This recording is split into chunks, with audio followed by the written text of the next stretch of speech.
Hello mga sisi ko. Ayan, kape tayo sa tanghaling tapat. Nagigising lang ng iyong Reyna Tendera. So Kuya Dave, kaalis lang, bumili ng mantika. So, yung mantika na binibili namin ay per container. Sa isang container mga sisi ko ay 17 kilos ang laman. So, dalawa yung binili niya. Update tayo mamaya pagkatapos nating magchika kung maka-ano siya, maka-uwi na siya kung magkano na ba ngayon ang kilo or ang tawag niyan, kilo or per liter ng mantika. Pero ito sa amin per liter kasi nga nakagalon siya. Pero isang litro at isang kilo ay konti lang naman yung diferensya. Parang same lang ang ano niya. Basta't konti lang yung diferensya mga sisi ko. So, update tayo mamaya. Ang binibenta pala naming mantika ay yung palm oil. Kasi napakamahal ng coconut oil. Okay, so for today's vlog, mga sisi ko, kunting share lang. Nakita nyo naman siguro sa thumbnail, no, na meron akong pinakitang kayamanan. Pero sa thumbnail lang yan, mga sisi ko, ha. Okay, so gusto kong i-share sa inyo na tuwing ganitong month, December, syempre may tindahan tayo, di ba? Nakaugalian na natin na kahit papano, kahit na matumal ay meron talaga tayong isinuksok. Meron talaga tayong kunting ipon. Ayan. So sa akin mga sisi ko, ito na yung ginagawa ko matagal na. Kada ganito, first week o katapusan ng November ay kukunin ko na yung aking ipon. So share ko muna sa inyo kung paano ba ako mag-ipon.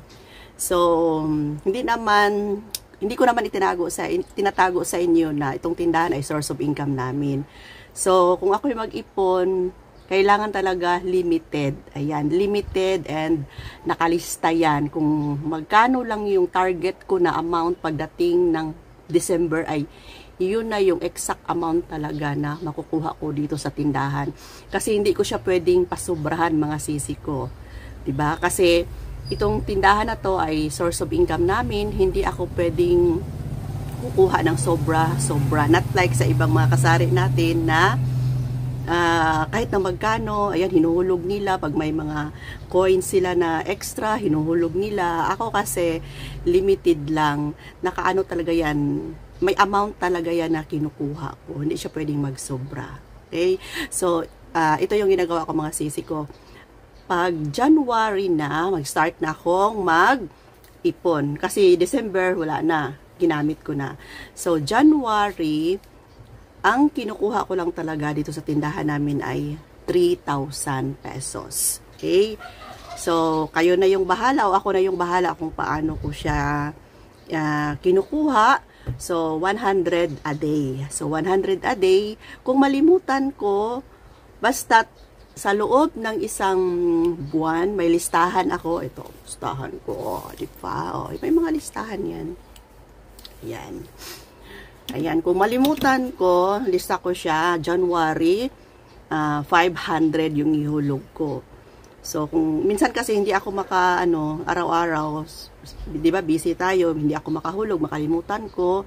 So, maging doble na yan pagsunod. Minsan nga isang linggo, 10 days, hindi ako makapaghulog. Basta lista ko lang siya.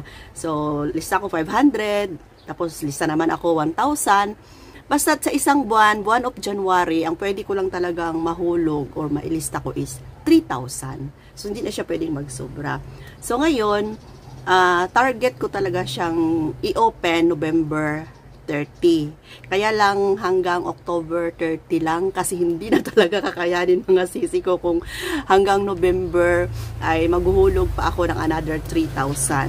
So, the total amount na makukuha ko talaga ay 33,000 dapat. Pero ngayong year, kasi parang medyo gipit tayo ngayon, hanggang October lang ako nakahulog. So, November wala na. Stop na. Tapos, kinuha ko na siya nung katapusan ng November. So, 3,000 times 10 months is meron tayong 30,000 pesos a year, mga sisi ko. Ginagawa ko talaga yan yearly. Kasi naghahanda ako para pangbayad ng anong tawag nito, yung aming business permit. Yan, meron kasing business permit itong aming tindahan kahit na nasa solo kami. So, naghahanda ako, doon ko kinukuha yung para sa business permit at yung natira ay ngayon na, ito na, pinamili ko na ng mga item like nagdagdag ako ng bigas, yan kung ano yung mga kulang. So, nag-vlog ako ng beer kahapon. Ayun, 7,000, worth 7,000 yun. Tapos, yung bigas, worth 10,000. Tapos, ngayon, umalis si Kuya Dave. Nagdala na naman siya ng 5,000. So, yun, pangdagdag ko yan.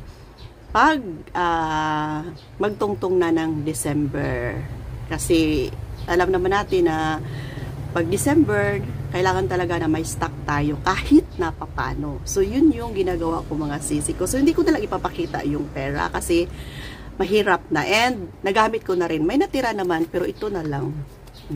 Ito na lang yung natira. So, kung may mga ahente pa na pupunta dito, iubos natin ito pamili. Ayan. So, buong pera natin na naipon simula January hanggang October ay napamili na natin dito sa tindahan. Ubos na.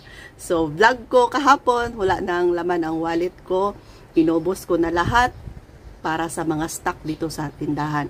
Kung isipin mga sisi ko, no, kulang pa yung 30,000 na ipamili sa totoo lang. Kasi sa mahal ng mga bilihin ngayon, na yung 10,000 mo na grocery, napaka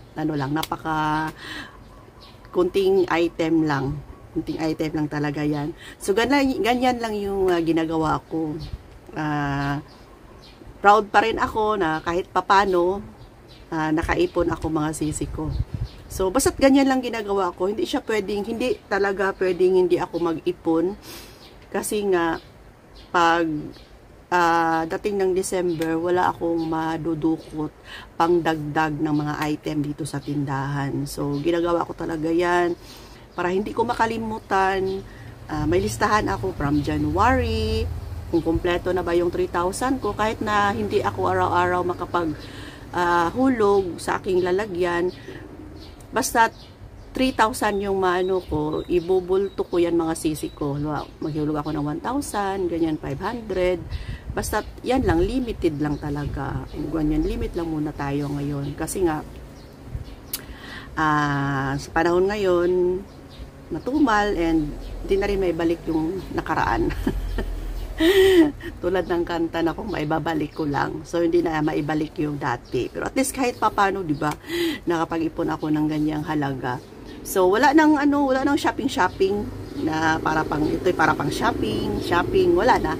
Kasi halos araw-araw naman ako nasa shopping, mga sisi ko. Lagi naman akong mamimili ng mga damit. Halos monthly, meron akong mga bagong damit. Ayan. Tapos, si Kuya Dave bibili ko lang din ng bagong shirt niya. So, wala nang shopping na kung bili ng mga, kasi advance na. Lagi na akong nagsa-shopping. So, yun na lang yung kung ano na lang yung meron ngayong Pasko at New Year na pwede naming makuha dito sa tindahan na pambili ng mga panghanda. Dito pa rin naman kinukuha sa tindahan mga sisi ko. Wala namang iba. So yun na lang. So hindi din kami maghanda ng bongga kasi 3 lang naman kami, tapos nandiyan si JJ 4. So kung ano lang yung kasya namin kainin Pasko at New Year, yun na lang. Hindi na kami ng sobra-sobra. Kasi, grabe mga sisi ko. Kahapon, bumili ako ng karne.